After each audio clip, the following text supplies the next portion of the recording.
आचार्य जी प्रणाम। आचार्य जी, प्रश्न नहीं है, मनोस्थिति है अभी की कि अभी मैं आपके पास आने वाला था शिविर में। 1 महीने पहले बात हो गई थी रोहित जी से कि आना है, तो मैं छुट्टी के लिए ऑफिस में बोला कि मुझे जाना है आचार्य जी के पास ऋषिकेश। उन्होंने छुट्टी के लिए मना कर दिया 2 दिन के लिए। तो फिर रोहित जी ने बोला 1 दिन के लिए मांग लो, कोई बात नहीं। मैंने 1 दिन के लिए मांगा, वो भी मना कर दिया। मैं कहा कोई बात नहीं। फिर दोनों दिन मना हो गया कि नहीं जाना है। मैं कहा ठीक है, कोई बात नहीं। मैं सोचा मैं बीमारी का बहाना बना के आ जाऊंगा। मैं सिंसियरली काम करता हूँ ऑफिस में। मेरी फैमिली है, बीवी है, छोटा बच्चा है। यहाँ पे मैं रेंट पे रहता हूँ दिल्ली में। और मैं बहुत एकेडमिक बहुत स्ट्रांग नहीं हूँ, और मैं फिजिकली भी बहुत स्ट्रांग नहीं हूँ, और मेंटली भी नहीं हूँ। मैं आपसे जुड़ा हूँ 4 साल से। और मेरी स्थिति अभी ये है, मेरे मम्मी पापा वृद्ध हैं, 80 साल के हैं। उनकी भी चेतना उठी हुई नहीं है। और अब उनको मैं फिजिकली भी बहुत मदद नहीं दे सकता हूँ, ना इकोनॉमिकली। किसी तरीके से मैं किसी को मदद देने के लायक नहीं हूँ। मेरी स्थिति ये है। अभी मेरा बॉस का कॉल आया था कि तुम्हें आ जाना है ऑफिस, तुम्हें आना है। मैंने उसको मैसेज डाला कि मैं जा रहा हूँ हॉस्पिटल, और मैं जैसे ही मेरा ठीक रहेगा, डॉक्टर बोलेगा तो मैं आ जाऊँगा। बोला कि नहीं नहीं, तुम आओ, मेडिसिन लो और तुम आओ ऑफिस काम करो। तो मैंने उसको बोला, तो मेरे एकदम शॉर्ट टेम्पर मैं हो गया, और मैं उसको खूब गाली दिया। मैं चिल्लाया, मैं अपने कंट्रोल से खत्म, मतलब मेरी आवाज़ अभी भी बैठी हुई है। उसको गाली दिया मैं 2-3 मिनट। मेरा बच्चा रो रहा था वहाँ देख के कि ये कैसे हो गए, ये ऐसे तो होते नहीं थे। मेरी वाइफ बोली तुम साइको हो गए हो ये आचार्य जी के चक्कर में, और तुम्हारा कंडीशन ठीक नहीं है। और मैं ऋषिकेश आया हूँ, मैं यहाँ से जाना नहीं चाहता। मैं उस दिल्ली में जा रहा हूँ, डर है, मुझे पता है, जो भी चीज़ है डर है। और मैं देखा हूँ कि वहाँ मैं सांस नहीं ले पा रहा हूँ, पॉल्यूशन इतना ज़्यादा है। दीपावली में देखा हूँ लोग पटाखे फोड़ रहे हैं। कोरोना का टाइम अभी इतना विषा वो गुजरा है, इतना खतरनाक टाइम लोग ऐसे गुजरे हैं। घर घर में लोग लाशें बिछी, लोग सांस लेने में, आप भी गुजर रहे थे, मैं भी गुजर रहा था। मैं 12 दिन हॉस्पिटल में रहा। मैं देखता हूँ ऑफिस में जो कंसर्न रहता है। आपने कहा था कि मतलब एड्रेस सबको कहते हैं ऐसे कि तुम जहाँ हो वहाँ से सही राह लो। तुम जहाँ हो वहाँ से, अब तुम कहाँ पे हो ये नहीं मैटर करता, वहाँ से तुम राह क्या ले रहे हो। तो मैं आपसे मिला, आपकी अनुकंपा मिली, मैं आपसे जुड़ा, और मैं वहाँ सही रहा। मुझे जो दिखा आपको मैं सुनता गया, जो समझ में आया उस हिसाब से मैं जीता जा रहा हूँ।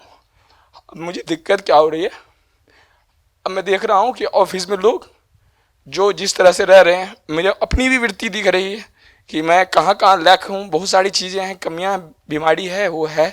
साथ के साथ आपका दिया हुआ जो है अच्छाई, वो भी मैं जी रहा हूँ उसको। मैं घर में रह के भी ना, मैं उन लोगों के साथ नहीं हूँ, मैं आपके साथ हूँ। मैं बहुत कुछ संस्था के लिए नहीं कर पा रहा हूँ। और मैं जो जा रहा हूँ तो बस रोजी रोटी के लिए मैं जा रहा हूँ। मैं खुद को बेचना नहीं चाहता हूँ, लेकिन एक गुलामी की वृत्ति है लंबे टाइम से, और वो गुलामी खत्म नहीं हो रही है। और मैं चाह रहा हूँ कि जैसे भी ऋषिकेश आया और आपके साथ हूँ, सही लग रहा था। और मैं ऐसा नहीं कि मेहनत नहीं करना, जो मेहनत करना चाह रहा हूँ। मुझे जितना शरीर में ताकत है, मन में है, मैं उससे एफर्ट्स लगाना चाह रहा हूँ अच्छाई की तरफ। बस मैं अपनी स्थिति आपके साथ साझा करना चाह रहा था।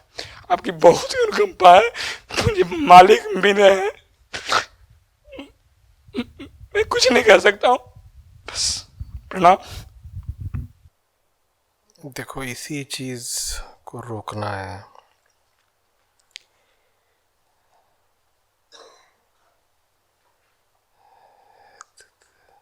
धर्म और अधर्म की लड़ाई हमेशा से चलती रही है ना। तुम कोई भी अपना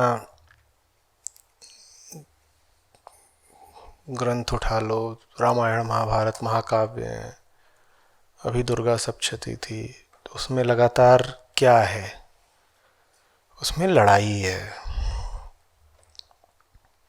लड़ाई,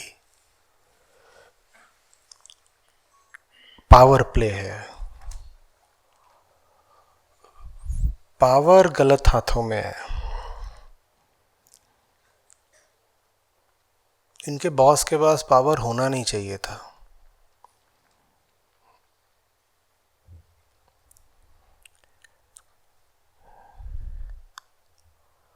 और इनके बॉस के पास पावर इसलिए है क्योंकि पूरी व्यवस्था का जो पावर का केंद्र है वही गलत जगह पर है। पूरी व्यवस्था में पावर का केंद्र भारत की संसद नहीं है, भारत के लोग हैं। हमने अपने दिलों में, घरों में, जिंदगी में गलत चीज़ को पावर दे रखा है। उसका नतीजा ये है कि दफ्तर में भी गलत लोगों के पास पावर है, विद्यालयों में भी गलत लोगों के पास पावर है, धर्म में भी गलत लोगों के पास पावर है। ये पावर प्ले है सीधा सीधा। ये बिकना नहीं चाहते। मुझे डर है कि कभी ना कभी इन्हें बिकने पे मजबूर होना पड़ेगा। कोई बड़ी बात नहीं कि इनका बॉस भी कभी इनके जैसा रहा हो।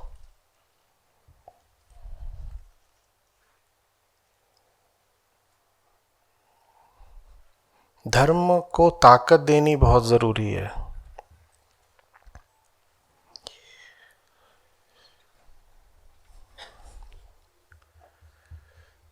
मेरी बात भर सुनने से नहीं होगा ना, मेरे हाथ मजबूत करो।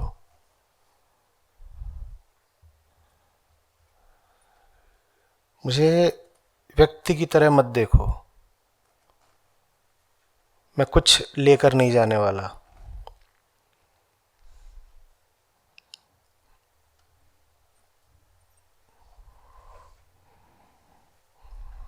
मैं इसलिए बोलता हूँ वक्त कम है। जितनी देर में हमने ये सत्र किया उतनी देर में न जाने कितने लोग बिकने को मजबूर हो गए होंगे।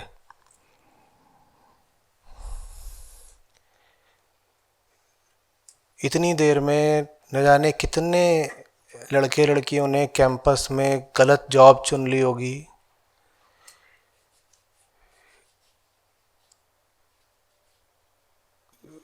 कितने लोगों ने कितने इधर उधर के चुनावों में गलत बटन दबा दिया होगा। कितने लोगों ने गलत जगह पर पैसा लगा दिया होगा। कितने लोगों ने गलत जीवन साथी चुन लिया होगा। कितने लोगों ने YouTube पर गलत जगह सब्सक्राइब बटन दबा दिया होगा।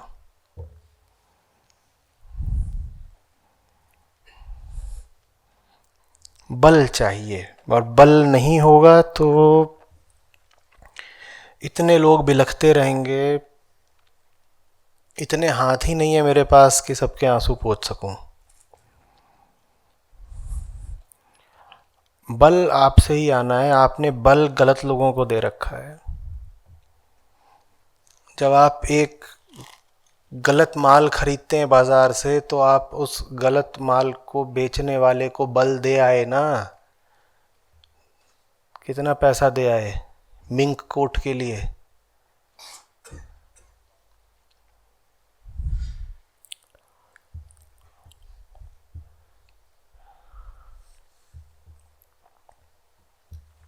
ये गलत मूवी देखते हैं, उस मूवी को बनाने वाले को बल दे आए ना। एक गलत चैनल को देखते हैं, उसकी टीआरपी बढ़ गई, उस गलत चैनल के गलत कंटेंट को बल दे आए ना। मैं आपसे बल मांग रहा हूं।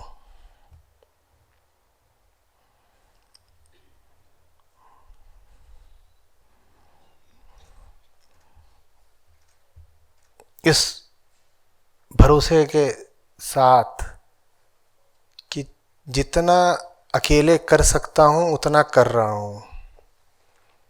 ऐसा नहीं कि अपना काम आप पर डाल रहा हूं। हम अपनी शक्ति की सीमा पर खेल रहे हैं बिल्कुल। और अभी थोड़े युवा हैं लोग, इसीलिए इनके शरीर बर्दाश्त कर ले रहे हैं, नहीं तो शारीरिक तौर पर कोलैप्स हो गया होता। हम इतना बॉर्डर लाइन खेल रहे हैं।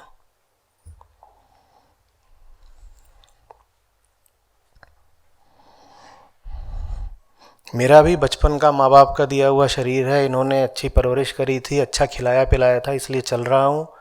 नहीं तो मैं जैसी ज़िंदगी जी रहा हूँ, मैं कभी कल उड़क क्या होता।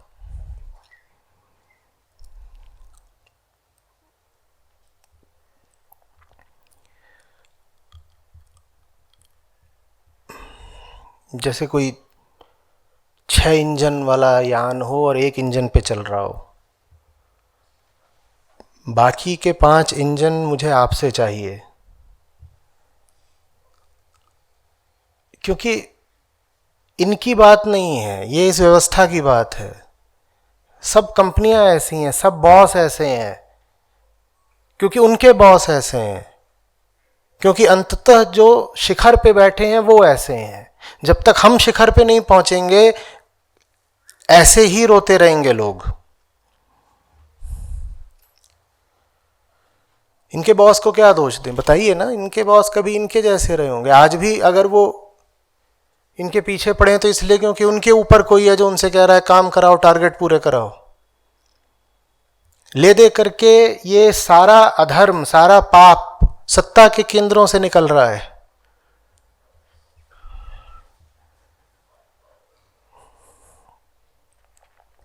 जो एक चीज थी जो मैंने कभी नहीं चाही थी वो थी पावर।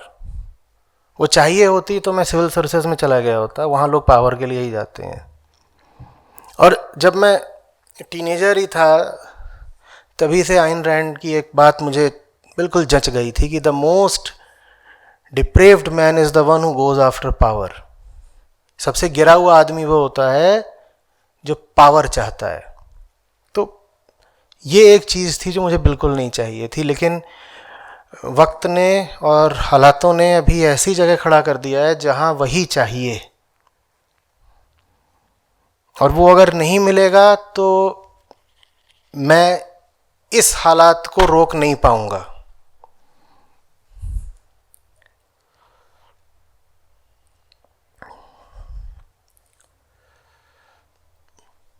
अभी भी आप इतने लोग यहाँ आ पाए हो इसलिए नहीं सिर्फ कि मैंने कोई बहुत ऊंची बात करनी शुरू कर दी है, इसलिए क्योंकि आज मेरे पास तुलनात्मक रूप से ज़्यादा बल है। बातें तो ये मैं पिछले कितने सालों से कर रहा हूँ। ऐसे भी शिविर हुए हैं जिसमें लोगों का आंकड़ा 2.5 तक नहीं पहुँचा, 8-8, 10-10 वाले भी हुए हैं। आज आप इतने लोग क्यों आ गए? और इतने ही लोग नहीं आ गए, ये हॉल छोटा पड़ा है, बहुत लोगों को हाथ जोड़ करके मना करना पड़ा है कि नहीं है जगह, नहीं, अगले बार आना। ये ऐसा नहीं है कि मैं अचानक अमृत बरसाने लग गया हूँ। शायद पहले मैं और ज़्यादा साफ बात बोलता था। पावर की बात है, मानते हो कि नहीं? आज आपके लिए यहाँ आना भी ज़्यादा आसान है, आप अपने घर वालों को बता पाते हो क्योंकि आचार्य प्रशांत इज़ अ बिट फेमस।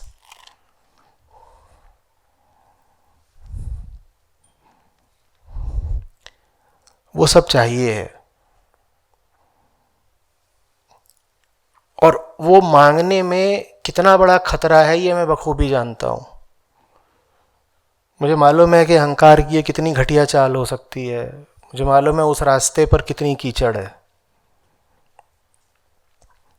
उसी कीचड़ से बचना था, इसीलिए आधी उम्र बिता दी और पावर कभी चाहा नहीं, पर अब चाहिए। शक्ति के बिना कुछ नहीं होगा। मैं शिव के ही साथ रह गया। शक्ति आपसे चाहिए।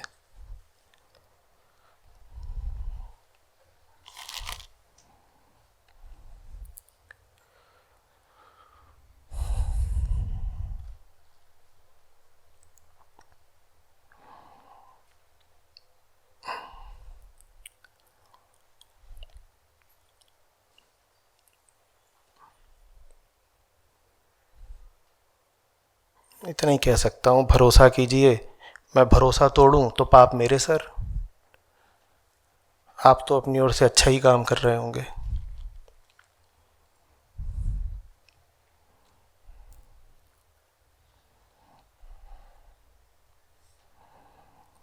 मुझे वो ताकत चाहिए कि जब आप अपने बॉस से बोलें कि आपको आचार्य प्रशांत के शिविर में जाना है तो बॉस बोले मैं भी चलूंगा। ये तो ही सात्विक ताकत। और राजसिक ताकत क्या है? कि आप अपने बॉस से बोले मुझे आचार्य प्रशांत के शिविर में जाना है और बोले नहीं जाना है, तो आप बॉस के बॉस से शिकायत कर दें और बॉस का बॉस आचार्य प्रशांत का फॉलोवर हो। ये हुई राजसिक ताकत। मुझे दोनों चाहिए अगर आपको यहाँ आते रहना है तो, नहीं तो कुछ न कुछ आपको रोक लेगा। जिसके पास भी ताकत होगी वो आप पे ताकत आजमा लेगा।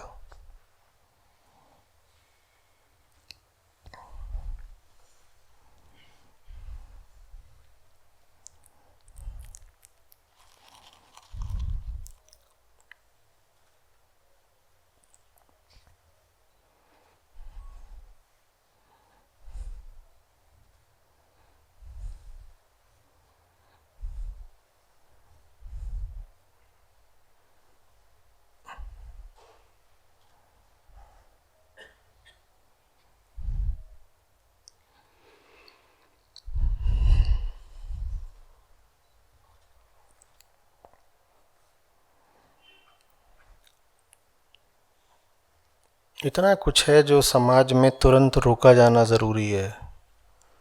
बिना बल के कैसे रोक लेंगे?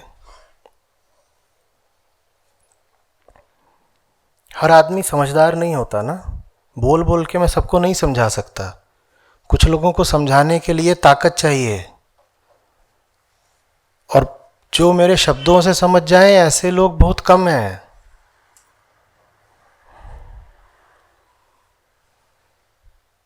बहुत बड़ी तादाद उनकी है जिनको समझाने के लिए मेरे बाजुओं में ताकत होनी चाहिए। शब्दों से काम नहीं चलेगा।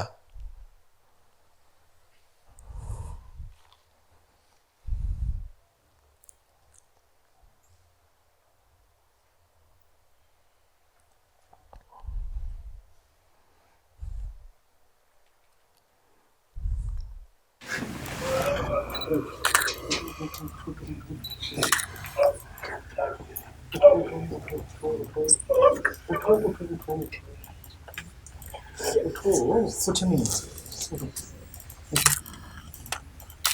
बात करेंगे, कुछ नहीं, बात करेंगे।